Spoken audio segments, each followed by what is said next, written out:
Okay, so I just have a very short little lecture to help you to learn about two more kinds of syllogisms. By the way, if you master all the material we've been talking about with the syllogism, then you have mastered the syllogism, because as far as I know, this is as much as there is concerning the syllogism.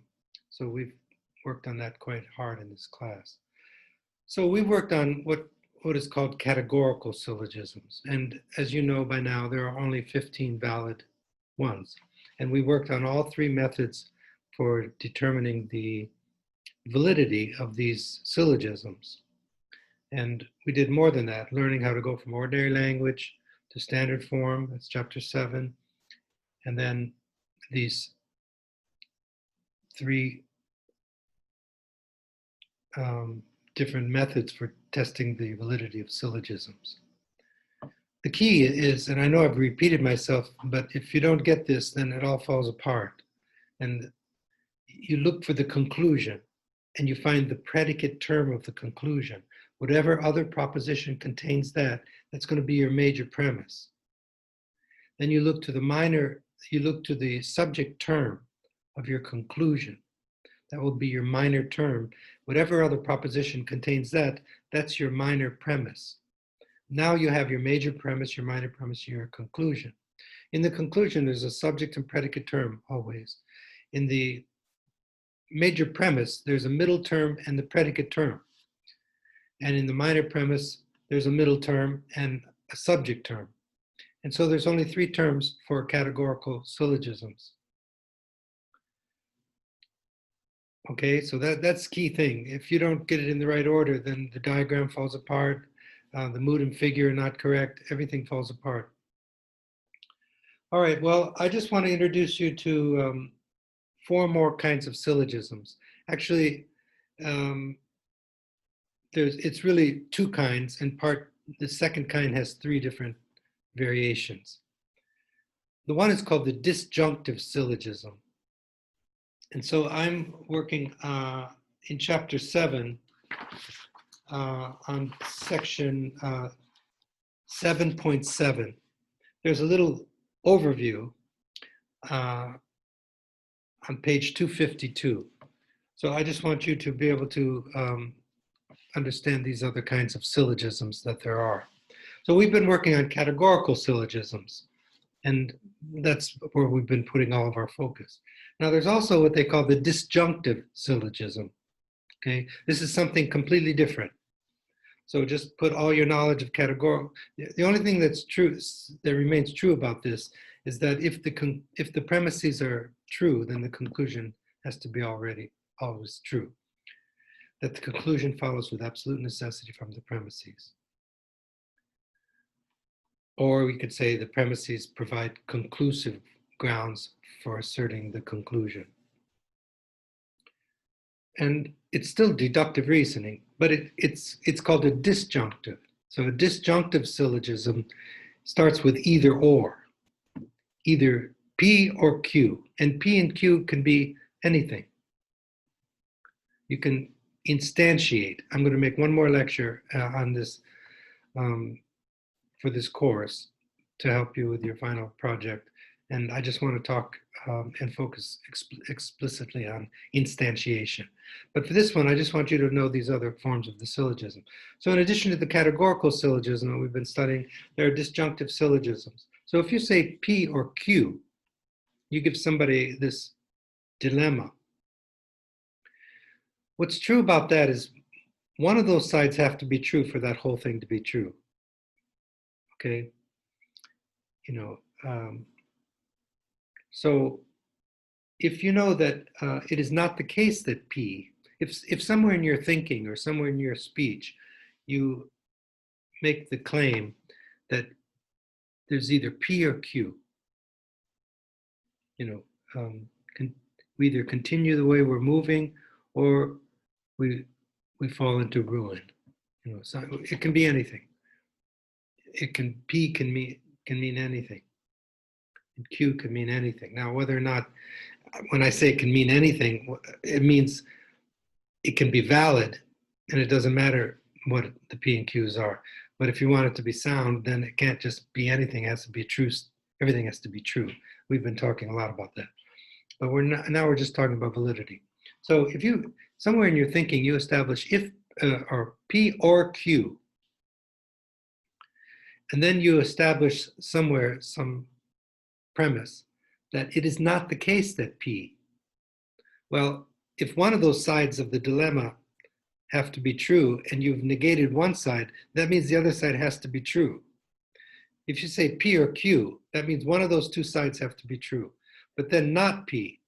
Well, that means Q has to be true. So you can conclude Q from that. So the whole thing is P or Q, that's one premise, not P. It is not the case that P, you show that somewhere. Then you can argue it is the case that Q, whatever Q is, okay? Or you can say P or Q, not Q. Then you can argue therefore P. So it can be either way. If you say P or Q, not P, then you can argue Q. If you say P or Q, not Q, then you can argue P. Okay, but the P and the Qs have to remain equivalent and the same in your premises as in your conclusion. You can't change it. That's called equivocation if you do that. You can't make it mean one thing in your premise and another thing in your conclusion. Remember, that was a fallacy. All right, so that's called the disjunctive syllogism. Okay, and you can instantiate that. If you can say P or Q, whatever P and Qs are, then you argue it is not the case that Q. Then you can argue P. All right, and then there's also what's called the hypothetical syllogism. Okay, and the hypothetical syllogism has three forms. So one is called pure hypothetical syllogisms. This one's a good one, and it's not hard to understand. It has to do with if P then Q. That's hypothetical. If is something hypothetical. So if you argue somewhere in your speech or in your thinking, if P then Q, whatever P and Q you want it to be. And then you argue somewhere else, if Q, then R. So somewhere, if P, then Q. And somewhere else you establish, if Q, then R. So those are your two premises. If P, then Q. Another premise, if Q, then R. You can argue, therefore, if P, then R. It's called a pure hypothetical syllogism. If P, then Q. If Q, then R. Therefore, if P, then R. It's sort of like mathematics.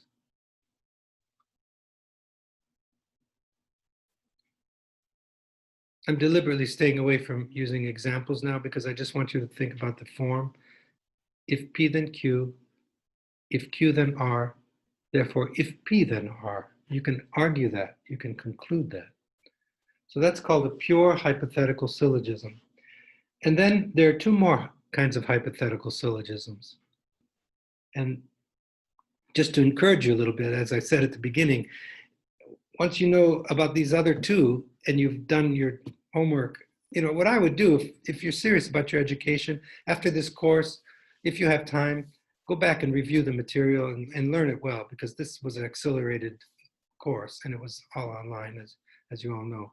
So if you're really serious about getting this down, and this is good material, I mean, this is solid. It's been there, for over 2.5 millennia, and it's really good for your thinking. So I know we're moving fast, but what I've done is I've approached the syllogism from every possible angle. When I was taking logic, my teachers and assisted logicians, when I was a grad student at Penn State and so on, they never did the syllogism as thoroughly as I've been doing with you.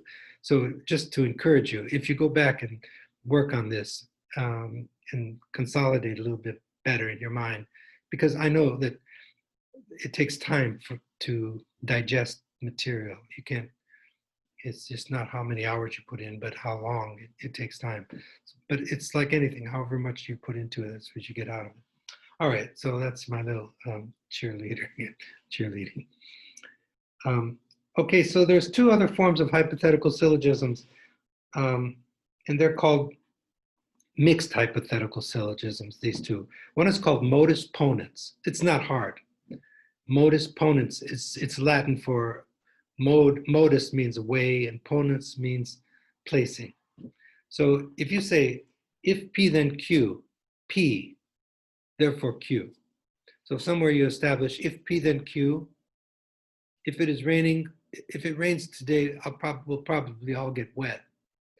So P is, it is raining, then Q is, we will probably all get wet.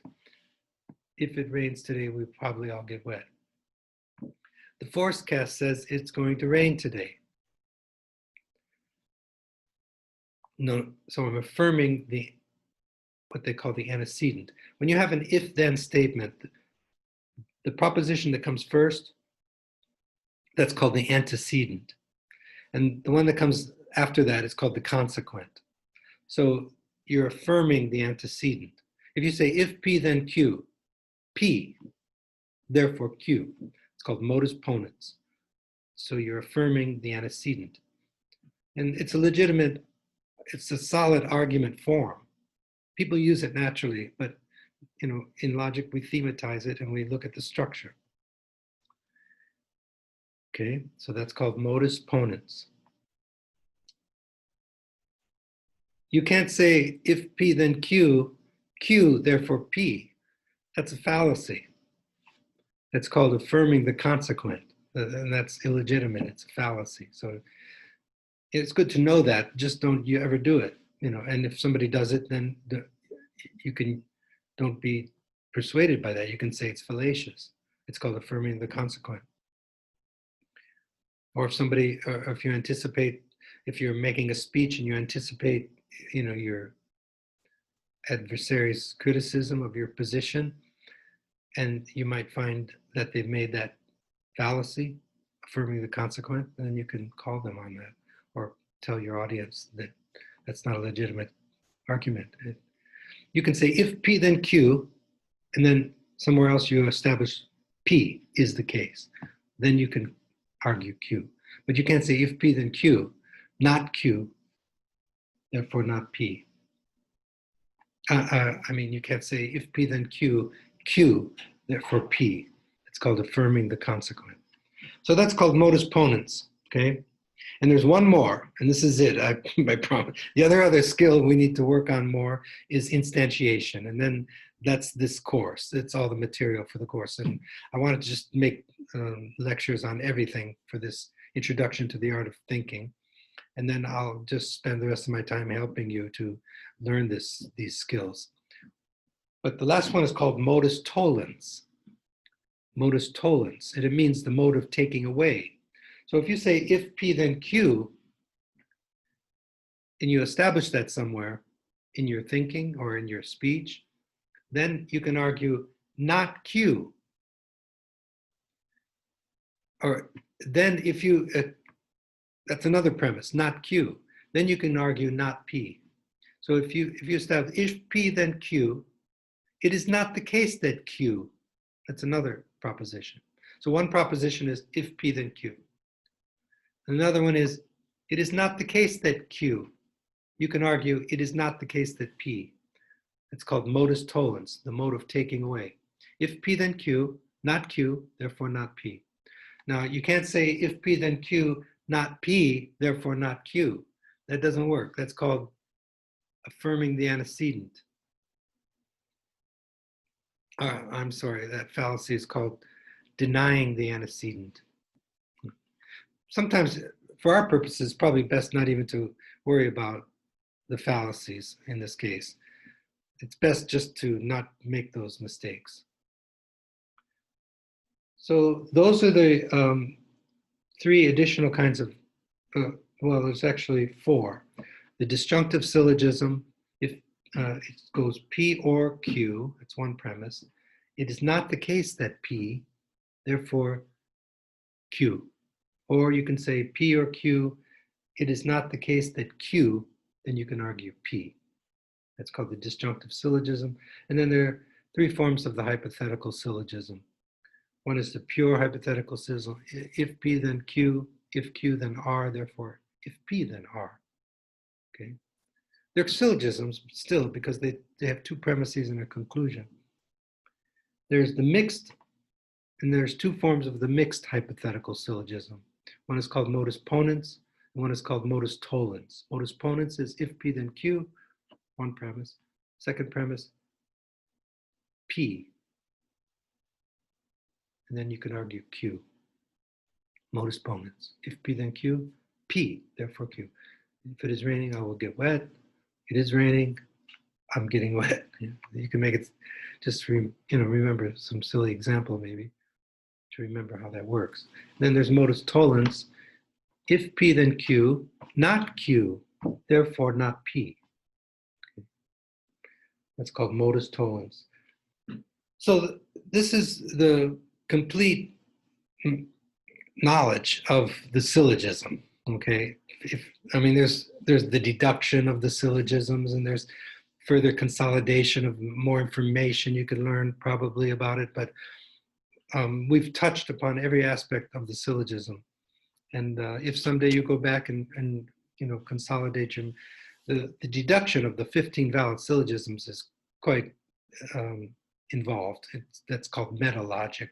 You don't need to engage in that unless you want to really study logic and become a logician, and but Copy offers that if you're interested, but you don't have to worry about that. All right, so the last phase of this course, I just want you to be able to take these syllogisms and learn how to instantiate them in such a way that they support your thesis, okay? That's going to be your final project.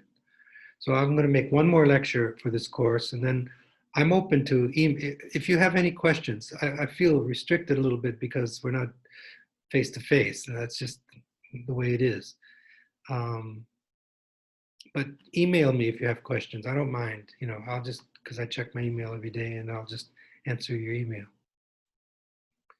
Or even if you want to call me, I've given you my number. I'm usually close to my phone, so I'll answer the phone, and I don't mind as long as it's reasonable hour. You can call me. I'll help. So the next, I just want to make another little video on instantiation, and I'll give you some examples. The way it works is you have a thesis that you want to accept, okay?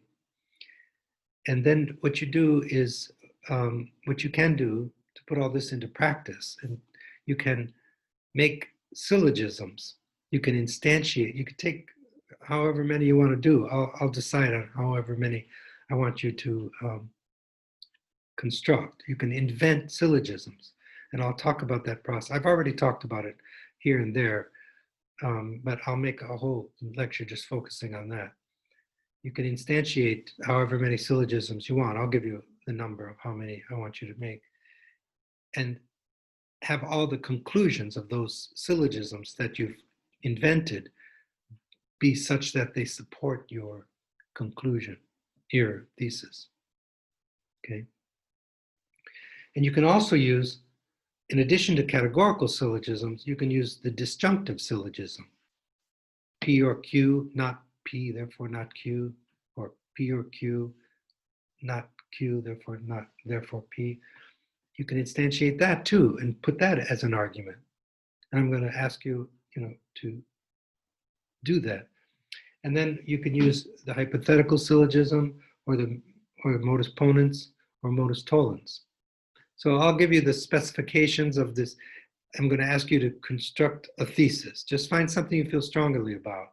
There's so many really controversial issues, and the world is, especially here in the United States, everything is so polarized. So take a stand. There's nothing wrong with taking a stand.